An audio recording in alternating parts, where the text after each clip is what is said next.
Welcome to Reflections, a program where we discuss values and virtues for the transformation of the individual and the society in general. I am Father George Ehusani, and I have with me in the studio once again today, Majeed Dahiru. Majeed, you are welcome. Thank you, Father.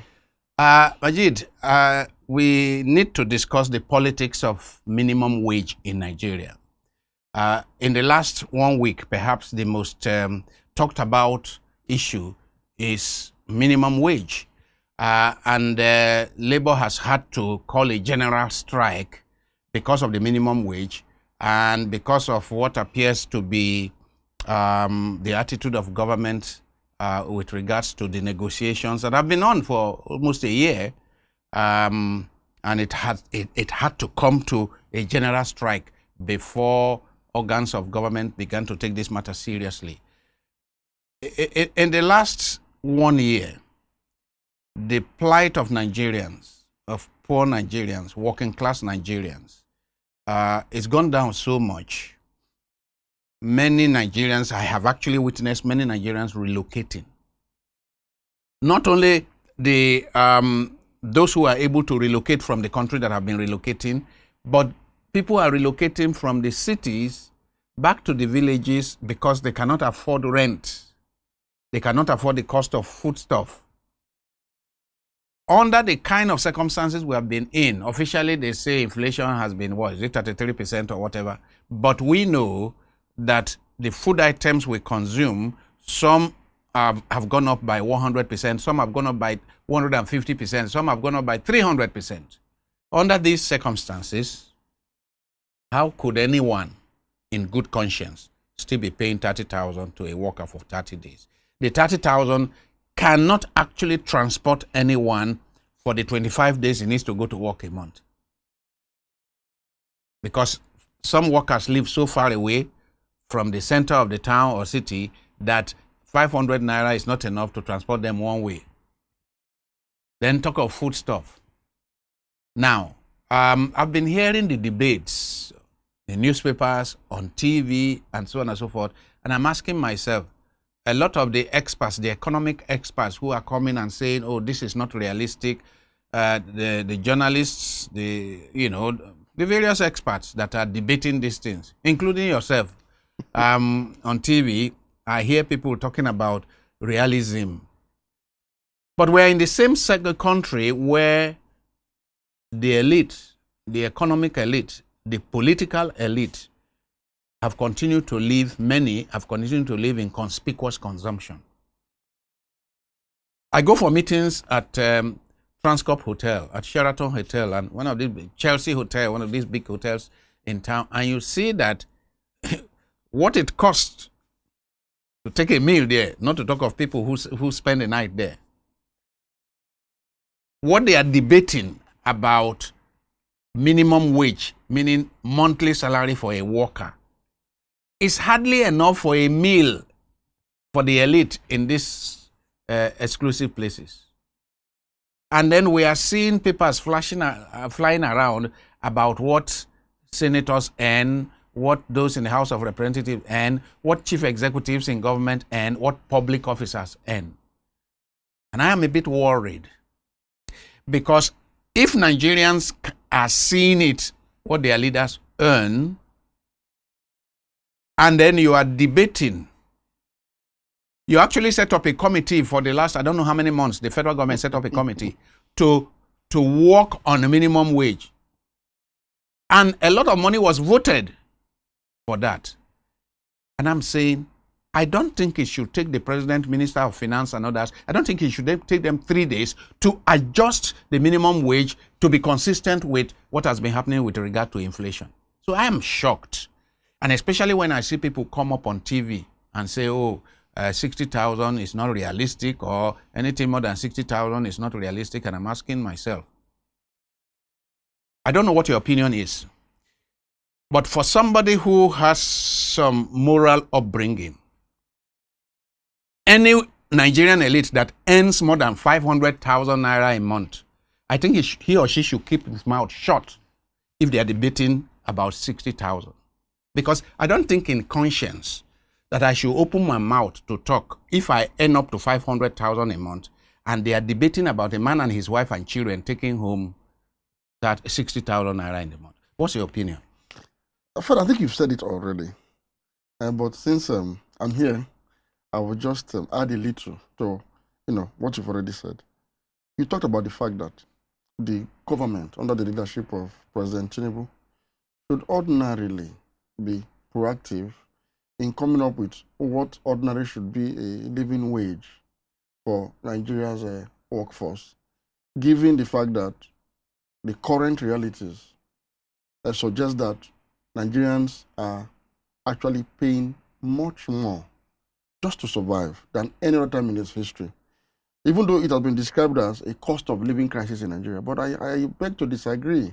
For me, it is more of a cost of existence crisis, because Nigerians are simply living on the fringes, on the margins of life. They're existing. They're just existing. And this is courtesy of the twin policies of subsidy removal on petrol and the flotation of the Naira against major currencies of the world. And so these twin policies have combined to create an economic problem on such a magnitude that we've not witnessed before, and nobody ever saw, nobody saw it coming. And so a government that claims that it is clear-headed in implementing these two policies should have been proactive to have come up with a commensurate pay package that can actually contain the heightening inflation that we are seeing, that is increasing on monthly basis, in order to allow Nigerians that space, that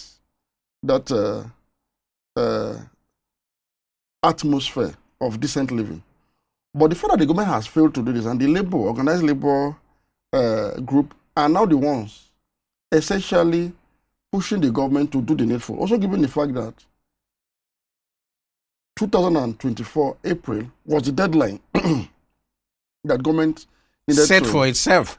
Yes, to come up with a new minimum wage. And usually when you're coming up with a new minimum wage, you have to factor in inflation and other cost of existence issues. Now, I've also followed the debate back and forth. There are issues that needs to put in proper perspectives. Particularly when people raise the concern that the labor demand, for instance, for 615,000 naira as or 490 as they adjusted, which they have actually adjusted to 404,000 naira, is unrealistic. And so the question is, unrealistic to what extent? For me, the only thing that is unrealistic about the demand of labor is that, given the current realities in Nigeria, a family of 6, father, mother, and 4 children, can barely survive, can barely exist a month on 404,000 naira. That is what, to me, is not even realistic for Nigeria's workforce. So, talking about not being realistic, I think the demand is reasonable. I think we're supposed to be able to pay our workers a decent wage that can actually allow them to live decent lives, so that we can actually promote the virtues of dignity in labor. Recognizing that out of 220 or so Nigerians, only about 1.5 million are working with the federal government. But those 1.5 million people, you have 5-10 people depending on each person that is working. So each person that earns this 490,000 naira that the labor is talking about is likely to have 2, 3, 4, 5, 10 dependents. As a matter of fact, talking about the economics of minimum wage now, away from the politics of it, the surest way out of the current economic challenges that we are faced with is to actually implement a minimum wage around the rate that the NLC is asking for. You know why? When you pay workers, Nigerian workers as it stands today, that have been drained, that are merely just surviving, if you pay them a decent wage, of which the minimum should be somewhere around 500,000 naira a month, when you pay such a decent wage, that will help to reflate the economy. It's common economic They sense. can keep companies alive. In fact, it will help to increase consumption that will keep the wheel of production grinding. It will help to not just reflate the economy, but actually increase the flow of legitimate money. And this is very healthy for an economy. Globally, it has been an instrument that governments all over the world have used to reflate economies that are in such situation as we are today. So rather than thinking it's going to cause inflation or any form of disruption, no, it's not going to cause inflation, because that somebody earns 500,000 today does not mean you just go on a shopping spree. He can't even afford it even at that. He can only afford to now meet up with his basics as a family man. Basic feeding, basic accommodation. Perhaps he could now pay his house rent. Pay his house rent with a bit more of ease. He may not even have savings at the end of the month, because we fight all of these other needs into it. But the thing is, he will be able to pay his basic bills. And in paying those basic bills, the goods and services providers in the private sector will have, an available source of revenue, because people are willing and are able to pay for these goods and services. There will be consumers for their goods. Without consumption, you can't have production. Yeah. So it is even a veritable way to get us out of the problems we are faced with. And so there's nothing wrong with the demand. Well, those who talk about it will cause inflation, they remember the Adebo Award and the Udoji Award of the 60s and 70s, and how there was a spiraling in inflation because people were giving cash. A lot of people thought that at that time that what the what the Gowon and other regimes, what they should have done is infrastructure instead of putting cash in the hands of people. So perhaps that's part of the I think it's a it's a completely different scenario. As at the time that the Udoji Award was actually implemented, Nigeria wasn't having the cost of existence crisis we're experiencing today. Nigeria had a stable economy that was growing steadily, and you had inflation under control. However, when you paid civil servants, increase in salaries and backdated it, and so there was so much money in the hands of people to spend. Yes, it induced a demand pool kind of inflation. So people started making demands for things that ordinarily they would not need. Mm-hmm. But that in itself is positive, in the sense that you have something to spend, right? So it created a problem for you. What we have now is deprivation. We are such in an economic hole that even when you increase minimum wage to the levels that labor is asking for today, it cannot trigger demand pull inflation. It can only, at best, allow Nigerians the ability to live and not just survive. Let's look at it from a comparative point of view, international. 60,000 that the federal government was proposing will be about $38. $38 per month. That is what an average. Now they say anybody living below $2 a day is living below poverty line. Yes. So that's a poverty wage in essence. Yes. And right now, our workers are actually earning $19 a month as minimum wage. Per month? Per month. At 30,000. So everybody on minimum wage is living below poverty line. Far below. So we're in a hole already. So what we're asking for by 494,000 naira will be about $380 per month. And if you look at the global standard, this is still a far cry from what it should be. For example, in a country like Saudi Arabia, an oil producing country like ours, the minimum wage is $1,000.66.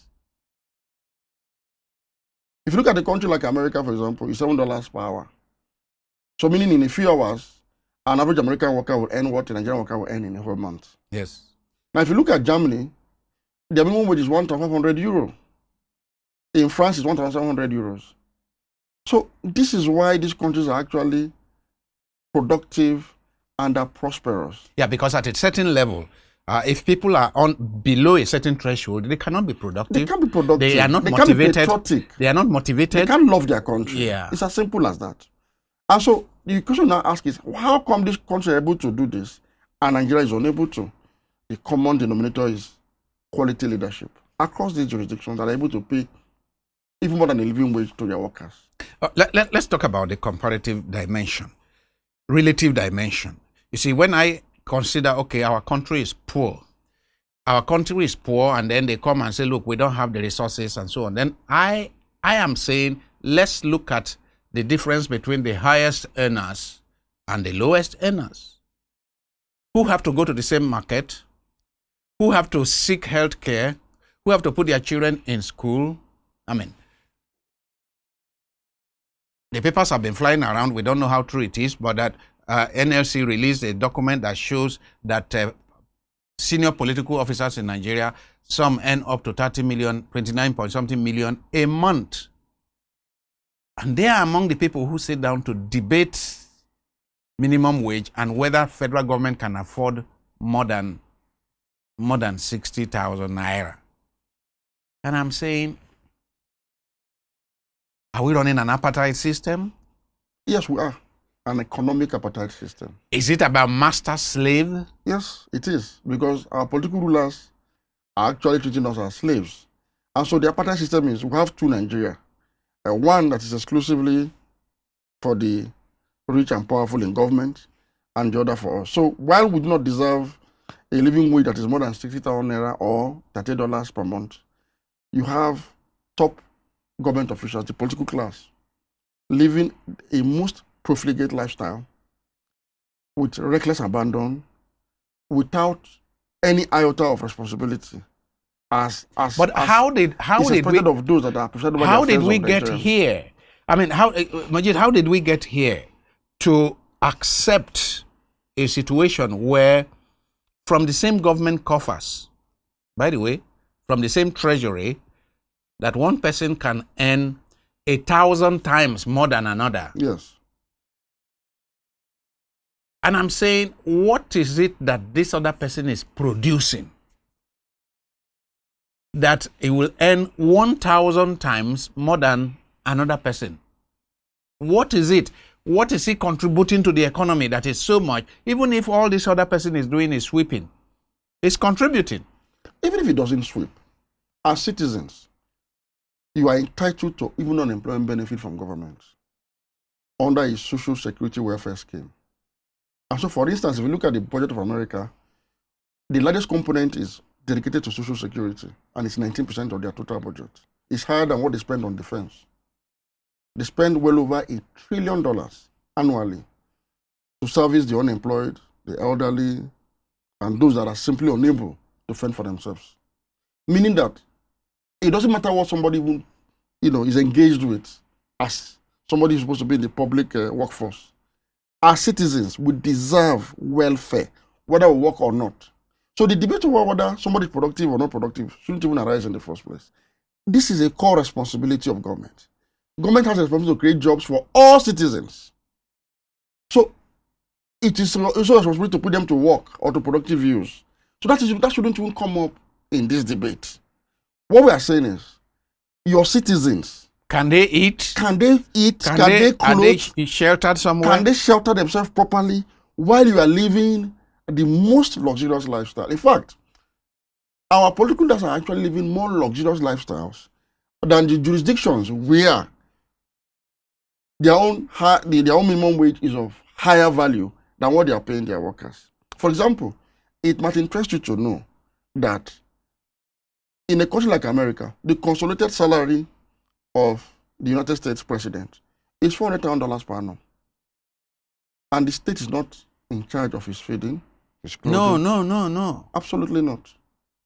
Michelle Obama said it, that if they have visitor and the person is eating, they have to pay from their salary. From their salary. The only time that the state provides food is when you have occasional state banquet, and it's not every week. It's occasional. It's not something you do all the time.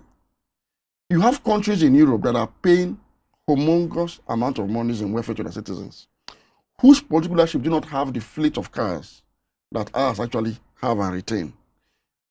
The UK, for example, does not have a presidential air fleet. No, they go British Airways. They go British Airways.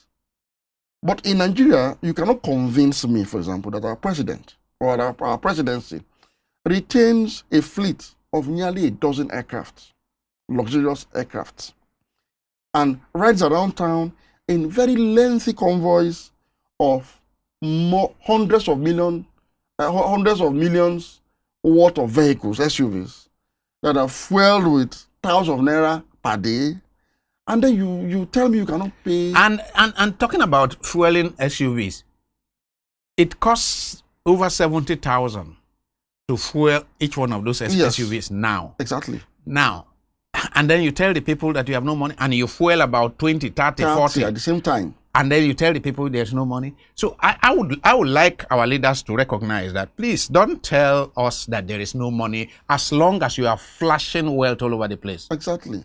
That would be irresponsible of you. Yeah, it's a contradiction. It's a contradiction. Whereas the people are seeing wealth recklessly being spent all over the place. All over the place. Don't at the same time tell people that there is no money. People will be more convinced. They say what you do speaks so loudly that I cannot hear what you are saying. Father, apart from not even of, brandishing wealth in a very profligate manner, look at the misprioritization of funds and projects by this government. First, they embarked on a needless coastal highway that will 13 trillion or something. And they've released over $1 trillion for the first phase of the work. And people have argued that is this a priority at this time? Now, suddenly, a group of clerics came out to hint at, because of their support for same-faith ticket, Muslim ticket.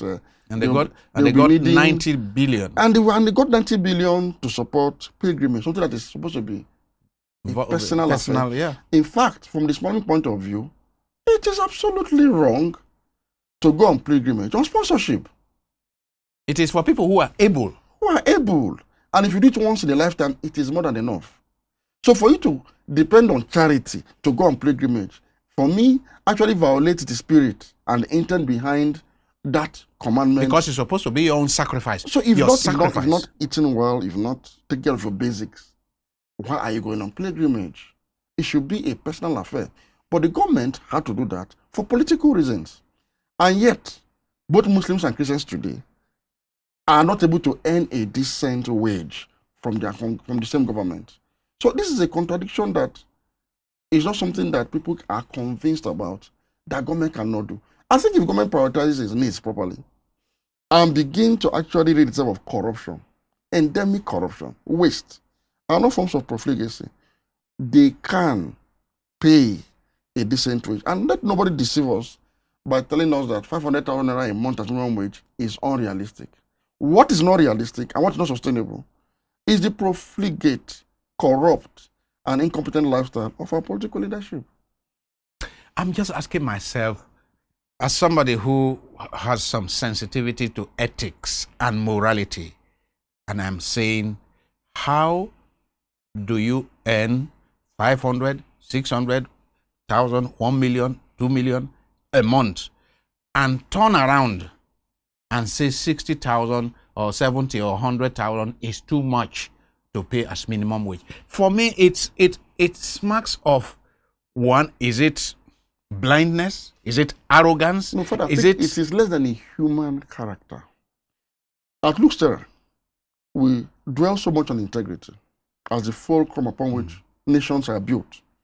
And in some of your interventions recently, we talked about integrity-based leadership. Yes. And Father, we've said it separately that to have integrity is just to be human. There is no science to it. No. It's not an art. It's just to be human. What differentiates a human being from an animal is integrity. And what is integrity? Just to be human. And to be human is to desire for some other person what you desire for yourself. And we have the opportunity to do for some other people what you want them to do unto you when they have the opportunity.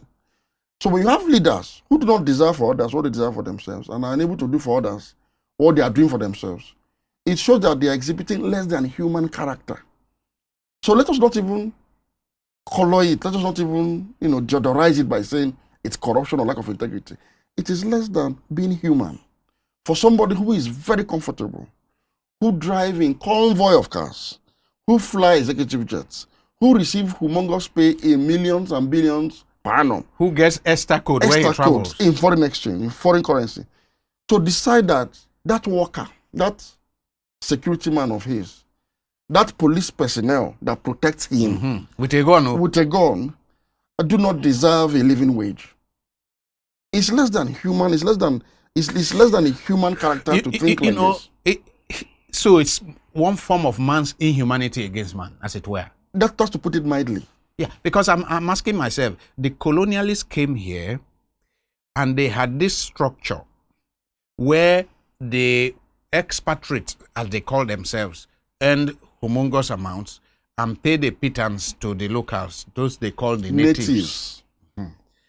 Now, the colonialists have gone. And what has happened is that my brothers and sisters have taken their place exactly and treated the natives. Reduced the lower workers to natives, as it were. Yes. But I think the colonial masters were actually better. Because yes, they were conquerors, they were occupiers, they came here to exploit and grow the wealth of the British Empire. Even at that, they gave us better. They gave back to the natives better than fellow natives are giving to their own co-natives. No, our leaders are not natives. It is the poor that are natives. I mean... The concept of native is for poor people. It's for poor people. So it tells you that the person who came from thousands of miles away to actually occupy and colonize you and still managed to give you something in return. And they gave us good schools. They gave us better training. It was through the same process that those that now became our current conquerors and our children are natives. Talking about they gave us good schools, I think we'll have another segment to discuss about that, because I am one of those who benefited from schools, government schools that were good enough for the highest person in the society and the lowest person in the society. What do we have today for that? To go. I'm one of those who benefited, but we will have to end this segment. I have been speaking with Majeed Dahiru, public commentator and a very passionate person about justice and integrity in our society. Dahiru Majeed is a staff of Terra Leadership Foundation, and he's been here and there trying to campaign for a better Nigeria. I pray that that better Nigeria will soon emerge. Amen. In a manner that we can't see how, but we pray that it emerges. Amen. Thank you very much. Thank you, brother. Yeah.